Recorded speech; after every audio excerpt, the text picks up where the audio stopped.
আজ তোমাদের সবার জন্য রইল জন্মাষ্টমীর শুভকামনা। এখন তোমাদের শোনাচ্ছি হীরেন চট্টোপাধ্যায়ের গগনদার কেরামতি। কথাটা বলতেই একেবারে খ্যাঁক খ্যাঁক করে তেড়ে এলো গগনদা। তার মানে ইয়ার্কি পেয়েছিস নাকি আমার সঙ্গে? বললেই হয়ে গেল? বেরোবার সময় কথা বললে কি মহাভারত অশুদ্ধ হয়ে যেত। শোনটে আমতা আমতা করে বলার চেষ্টা করলো, মামা মানে আগে তো ঠিক বুঝতে পারিনি গগনদা, এখন তুমি একটা ব্যবস্থা না করলে। অসম্ভব অসম্ভব কথাটা দুবার উচ্চারণ করে মাথা ঝাঁকিয়ে বললে গগনদা, কিচ্ছু করার নেই এখন। যে পারো নিজের রিস্কে যাও, আর নইলে ওখানে বসে বসে আঙুল চষো। আমি তো চললাম, ব্যাস।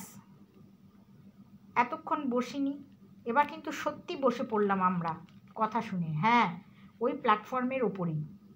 গগনদা আমাদের সামনেই গট মট করে চলে গেল টিকিট কাউন্টারের দিকে। বলেছে যখন একবার, গগনদার কথার নড়চড় হবে না। তার মানে গগনদার ট্রেন চলে যাবার পর ওখানে বসে বসে সত্যিই আমাদের বুড়ো আঙুল চুষতে হবে। আসলে বলার আগে পর্যন্ত বুঝতে পারিনি ব্যাপারটা এরকম হতে পারে। আমাদের গড়ানহাটা স্পোর্টিং ক্লাবের পার্মানেন্ট প্রেসিডেন্ট গগনদা মানি আমাদের কাছে সব মুশকিল আসান। একটা ভালো ছেলেকে হায়ার করে নিয়ে যেতে হবে, টাকা নেই গগনদা। ভালো টুর্নামেন্টে নাম দিতে হবে, এন্ট্রি দিচ্ছে না কাউকে, ধরে করে ব্যাপারটা করাতেই হবে গগনদা।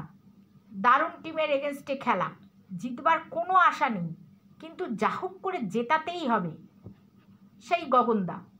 কাজেই এরকম একটা সামান্য ব্যাপারে গগনদা পিছিয়ে যাবে এটা ভাবাই যায় না। অবশ্য উপায় থাকলে গগনদা কখনোই আমাদের নিরাশ করতো না, এটাও ঠিক। সত্যিই যদি এই বিপদ থেকে উদ্ধার না পাই জীবনে, তাহলে সেটাই হবে গগনদার প্রথম ব্যর্থতা। না না, দোষ অবশ্য গগনদাকে দিয়ে লাভ নেই, এটা আমাদেরই দোষ। যদিও খেলার প্রস্তাবটা প্রথম গগনদাই নিয়ে এসেছিল। এদিককার সমস্ত টুর্নামেন্ট ওভার, শুধু প্র্যাকটিস চালাবার জন্য 1.5 হাতি গোলপোস্ট করে খালি গা আর জামা পরা দুটো টিম ঘন্টা দেড়েক মাঠে দৌড়াদৌড়ি করি। এই সময় গগনদা এসে বললে, একটা ফ্রেন্ডলি ম্যাচ খেলবি সন্টে? এসব কথা বলতে হলে সাধারণত সন্টেকেই বলে গগনদা। আমরাও কোনো ব্যাপারে সুযোগ সুবিধে নেবার জন্যে ওই সন্টেকেই এগিয়ে দিই। সন্টে বললে, কোথায় যেতে হবে গগনদা? নর্থে? নর্থ কোথায় রে বেটা? খ্যাক খ্যাক করে হাসতে হাসতে গগনদা বলেছিল, পাড়াগা বলতে পারিস। ভোটকা মানে আমাদের সেরা স্ট্রাইকার কথাটা উড়িয়ে দিয়ে বলেছিল, দুস, পাড়াগায় ফুটবল খেলতে যাব? কি যে বলো না গগনদা। ক্লাবের সবচেয়ে ফিচেল মেম্বার গোবিন্দ টিপ্পনি কেটেছিল, বলটল থাকবে তো না, নাকি বাতাবি লেবু দিয়ে খেলা হবে? মুখ ভেঙচে বলে উঠেছিল গগনদা, থাক থাক, মেলা বকিস না। রীতিমতো ডিস্ট্রিক্ট চ্যাম্পিয়ন, বুঝলি, যাতা ব্যাপার নয়। বড় বড় টিমকে ঘোল খাইয়ে দিতে পারে, গগলে হারবি সেইটা শুধু ভাব। আমাদের গোলকিপার বেটুয়া বলেছিল, তার মানে হারার জন্যে শুধু শুধু যাবই বা কেন আমরা ওখানে? ভুরু দুটো উপরে তুলে আর চোখে একবার চেয়েছিল গগনদা, চ্যালেঞ্জ অ্যাকসেপ্ট করার জন্যে। জিততে হবে না, হেরে যদি না ফিরিস তাহলেই হাফ প্লেট চিলি চিকেন দিয়ে জটা পারিস তন্দুরি। কথা শুনে নিজেদের অজান্তেই জিভগুলো কেমন সরস হয়ে উঠেছিল। ডিফেন্সের রকেট বলেছিল, আমরা রাজি গগনদা, কবে যাচ্ছি সেটাই বলো। জাঁকিয়ে বসেছিল গগনদা, বলেছিল, পথে আয় পথে আয়। খেলা আমি ঠিক করেই এসেছি, তোরা রাজি হবি সে তো জানতামই। পরশু খেলা, 1টার সময় হাওড়া স্টেশনে আসিস, 40 মিনিট মতো লাগবে। একটা কথা স্পষ্ট বলে রাখছি, খাওয়া দাওয়ার ভার সব আমার, ট্রেনের ঝালমুড়ি থেকে মাংস রুটি অবধি, অবশ্যই যদি না হারিস, কিন্তু যাতায়াত ভাড়া তোদের, টিকিটটা তোদের নিজেদেরই কাটতে হবে। মেনে নিয়েছিলাম আমরা, কারণ হারা জেতার ব্যাপারটা কথার কথা, ওটা আমাদের টেম্পো তুলবার জন্যে বলেছে গগনদা। কিন্তু হারি আর জিতি, খাওয়াটা যে আমাদের বাধা, এ কথা আমরা জানতাম। মাঠে নেমেই বুঝতে পেরেছিলাম কপালে আজ দুঃখ আছে। প্রথম 5 মিনিট বলে পাই ছোঁয়াতে পারলাম না। অসাধারণ বল কন্ট্রোল, কোনো রকম তাড়াহুড়ো নেই, নিজেদের মধ্যেই ছোট ছোট পাসে বল দেওয়া নেওয়া করে খেললো। আমাদের মধ্যে ভোটকার গেম সেন্সটা খুব ভালো। সেই সুযোগ বুঝে একটা ফ্ল্যাগ কিকের সময় বলে দিল, ওদের মতোই সলিড ডিফেন্স নিয়ে খেলতে হবে, অ্যাটাকে যাবার জন্যে কোনো মুভমেন্টের দরকার নেই, কেবল কাউন্টার অ্যাটাকের সুযোগ কখন পাওয়া যায় তার অপেক্ষায় থাকতে হবে। খেলা সেই মতোই হচ্ছিল। সেকেন্ড হাফের 20-25 মিনিট পর্যন্ত ওইভাবেই আটকে রেখেছিলাম ওদের। তারপরেই হয়ে গেল সেই মিরাকলটা। দারুণ সুন্দর একটা মুভে আমাদের ডিফেন্সকে বোকা বানিয়ে গোলে প্রায় ঢুকিয়ে দিয়েছিল ওরা বল। বেটুয়া যেখানে ঝাঁপ মেরেছিল তার অন্তত 4 হাত দূর দিয়ে বলটা গোলার মতো ছুটে গিয়ে ক্রসবারে লাগলো। খুব জোর ছিল বলেই মাঠের বেশ খানিকটা ভেতরে রিবাউন্ড করে এলো বলটা। আর পড়বি তো পড় একেবারে ভোটকার পায়ে। কী যে ভর করলো ভোটকাকে সেই মুহূর্তে জানি না। এমনিতেই বল নিয়ে ছোটাটা ওর খুবই ভালো, কিন্তু আজ যা করলো সেটা অভাবনীয়। ওদের কথা কি বলবো, আমরাই হকচকিয়ে গিয়েছিলাম। সঙ্গীত ফিরল রেফারির লম্বা হুইসিলে। তখন আমাদের মতোই সমস্ত মাঠ নির্বাক। তারপরের সময়টা আমাদের 11 জনের উপর যে কি ধকল গেল সেটা না বলাই ভালো। ফাইনাল হুইসিলের পর বুঝতে পারলাম সেই অসম্ভব ব্যাপারটা সম্ভব হয়েছে। ড্র নয়, খেলাটায় আমরাই জিতেছি। খেলার মাঠে যে উচ্ছ্বাসটা দেখানো সম্ভব হয়নি সেটা শুরু হয়ে গেল ওদের এরিয়া পেরিয়ে এসে। ভোটকাকে নিয়ে কয়েক প্রস্থ নাচানাচি করে সামনে ভালো একটা পাঞ্জাবি রেস্টুরেন্ট পেয়ে আমরা ধরে বসলাম গগনদাকে। এখানেই হয়ে যাক চ্যালেঞ্জের খাওয়াটা গগনদা। হেরে ওদের মন মেজাজ খারাপ থাকার জন্যেই হোক বা অন্য যে কারণেই হোক, টিফিনটা মোটেই সুবিধের হয়নি। সুতরাং গগনদাও রাজি হয়ে গেল। খাইয়ে লোক গগনদা, খাওয়াতে যেমন ভালোবাসে খেতেও তাই। কাজেই মাংস রুটিতে ব্যাপারটা শেষ হলো না, তার সঙ্গে স্পেশাল কাবাবের ডিশ এলো একটা। তারপরও যখন শোনটে 4 টাকা দামের বিশাল রাজভোগের দিকে আঙুল বাড়াচ্ছে, গগনদা মানিব্যাগ খুলে তার ভেতরটা টুক করে একবার দেখে নিয়ে বললে, চালাও রাজভোগ, এক নেহি দো করকে। এরপরে যখন আবার শোনটের বায়না মতো একটা করে কোয়ালিটি দিয়ে শেষ করতে হলো, তখন বাধ্য হয়েই নিজেদের পকেট থেকে টাকাটা সিকিটা বেরিয়ে গেল। আর তার ফলেই এই বিপত্তি। স্টেশন পর্যন্ত এসেছিলাম তো মহা হই হই করতে করতে, কিন্তু কাউন্টারের সামনে পৌঁছে টিকিট করতে গিয়েই ব্যাপারটা খেয়াল হলো, পকেটে তো আর বিশেষ কিছুই নেই।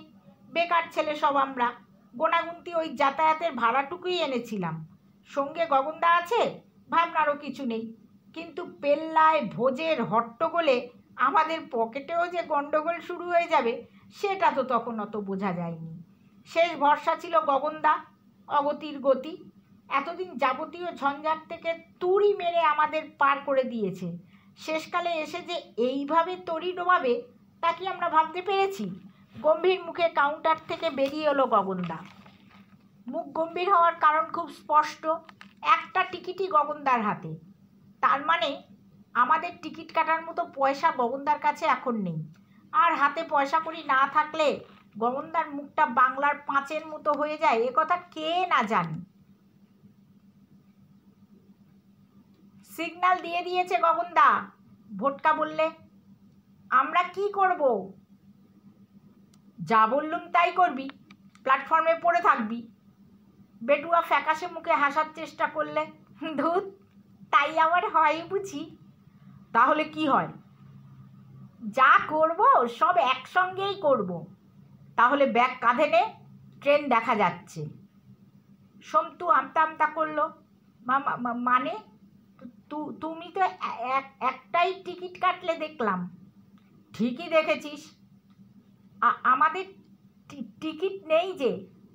গগনদা তো আছে। গগনদা বিরক্ত মুখে বললে, বেশি ভাট না বকে চলে আয়। কথা বলার সময় আর ছিল না, ভাবনা চিন্তারও না। সত্যিই তো গগনদা চলে যাবে আর আমরা বুদ্ধুর মতো স্টেশনে পড়ে থাকবো, এও তো হয় না। একসঙ্গেই যাই, তেমন হলে হাওড়ায় আটকাবে, তা সে অবস্থায় যা করণীয় সে তো গগনদা করবেই। আমরা মিছিমিছি অত ভাবতে যাই কেন? এই সব 7-17 ভাবছি বটে মনে মনে, নিজেরা ফিসফাস করে কথাবার্তাও বলছি দু একটা, কিন্তু সবচেয়ে নির্বিকার মনে হচ্ছে গগনদাকেই। এতগুলো সিট তো আর একসঙ্গে পাওয়া যায় না। কোণের দিকে একটা সিটে জাঁকিয়ে বসে গগনদা বলেছে, খ্যাটটা খুব জোর হয়ে গেছে বুঝেছিস, ছোট্ট করে একটা বিউটি স্লিপ না দিয়ে নিলে মাথাটা খুলবে না। একদম কানের কাছে এসে ঘ্যান ঘ্যান করবি না। বলেছে বটে, মাথা খুলবার জন্য সাধনায় বসেছে, কিন্তু এই 15-20 মিনিটের মধ্যে চোখ খুলবার কোনো লক্ষণ দেখা যাচ্ছে না গগনদার। সন্তু সাহস করে এগিয়ে গিয়েছিল একটু কাছে, পাশের সিটটা পেয়ে বসেও পড়েছিল, কিন্তু কথা বলতে গিয়েই চক্ষু ছানা বড়া। ডাকবে কাকে? গগনদার মাথা এলিয়ে পড়েছে পাশে, আর মৃদুবন্ধ আওয়াজ উঠছে ট্রেনের সঙ্গে তাল মিলিয়ে, ফ্রর ফ ফ্রর ফ ফ্রর ফ্রর ফ ফ্রর ফ্রর ফ। কথায় আছে, অল্প শোকে কাতর আর বৃহৎ শোকে পাতর। হাওড়া থেকে দূরে যখন ছিলাম গগনদা বড়া ভয় দিয়ে ট্রেনে তুলেছিল, তখন আশঙ্কায় ছটফট করছিলাম। এখন ট্রেন হাওড়ায় ঢুকবো ঢুকবো করছে, গগনদার নাসিকা সমানে যখন ব্যঙ্গ করে চলেছে আমাদের, তখন আর চিন্তা করে লাভ কী?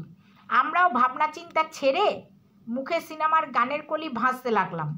বেটুয়া শুধু সন্তর্পণে গিয়ে গগনদার সুখনিদ্রা ভাঙিয়ে জানিয়ে এলো ট্রেন হাওড়া স্টেশনে ঢুকছে। সোজা হয়ে বসলো বটে গগনদা, রুমাল বার করে ঘাড় গলা মুখ মুছে নিল, কিন্তু পৃথিবীতে মুখ পরিষ্কার করার ছাড়া অন্য কোনো রকম সমস্যা যে আছে সে কথা গগনদার মুখ দেখে মনে হলো না। কথাবার্তাও বিশেষ বলছিল না গগনদা, কেবল ট্রেন যখন প্ল্যাটফর্মে ঢুকে গেছে তখন বলল, ছাড়া ছাড়াভাবে যাবি না, আমরা সব লাইন করে বেরোবো একই গেট দিয়ে। আমি আগে দাঁড়াবো গেটে, তারপর তোরা একে একে যাবি, সামনে এগিয়ে যাবি, পেছন ফিরে তাকাবার চেষ্টাও করবি না, সাবওয়ে পেরিয়ে দেখা হবে। প্রশ্ন অনেকগুলোই ভিড় করছিল মনের মধ্যে, কিন্তু গগনদার মুখ দেখে সেসব আর বলতে সাহস পেলাম না। ঠিক আছে, গগনদার ভেলকি তো অনেক দেখেছি, দেখাই যাক না, নতুন কি খেলা দেখায় গগনদা। এতক্ষণের নীরবতা আর আলস্য গেটের কাছে পৌঁছেই যেন এক মুহূর্তে ভেঙে খান খান হয়ে গেল গগনদার। বাচ্চা ছেলের মতো গেটের কাছে এগিয়ে গেল 3 লাফে, তারপর চেকারের পাশে দাঁড়িয়ে হৈ হৈ করতে করতে বলল, একদম হুড়োহুড়ি করবি না, একদম হুড়োহুড়ি করবি না, লাইন করে একে একে নে, আমি গুনছি। সন্তুই ছিল প্রথমে, আর শেষে একটা এক্সট্রা প্লেয়ার রঞ্জু। সন্তু থেকেই শুরু করেছে গগনদা, 1 2 3 4। এরপর একেবারে শেষে রঞ্জু বেরোবার পর বেশ জোর গলায় 12 বলে একগাল হাসলো গগনদা। অবশ্য সে হাসি দেখার জন্য আমরা কেউ সেখানে দাঁড়িয়েছিলাম না। পায়ের গতি মোটামুটি বাড়িয়ে এগিয়ে যাচ্ছিলাম সামনে, কিন্তু প্রতি মুহূর্তে ভয় করছিল হয়তো একটা ঝামেলা বাঁধবে, পেছন থেকে হয়তো চিৎকার চেঁচামেচি শোনা যাবে, বা হয়তো বা একদল লোক ছুটে আসবে আমাদের দিকে। আশ্চর্যের কথা, কিছুই হলো না। সাবওয়ে থেকে সিঁড়ি দিয়ে উঠে দিব্যি আমরা পৌঁছে গেলাম ট্রাম টার্মিনাসে। তখনও ভাবছি গগনদা নির্ঘাত ঝামেলায় পড়েছে। মিনিট 5 দেখে আমাদেরই কেউ যাবে ভেতরে, এইরকম যখন জল্পনা কল্পনা চলছে, আমাদের সবাইকে একেবারে বুদ্ধু বানিয়ে গগনদার চেহারাটা বেরিয়ে এলো সাবওয়ের মুখ থেকে। কি ব্যাপার গগনদা, আমরা তো তোমার জন্যে চিন্তায়। নিজেদের চিন্তা কর, বাস ভাড়া আছে নাকি সেটাও আমাকে দিতে হবে। সন্তু অধৈর্য হয়ে বলল, ছাড়ো তো, তুমি বেরুলে কি করে? চেকারের হাত এড়িয়ে? সেটাই বলো না আগে। কেন বেরোবো না? আমার তো টিকিট ছিল।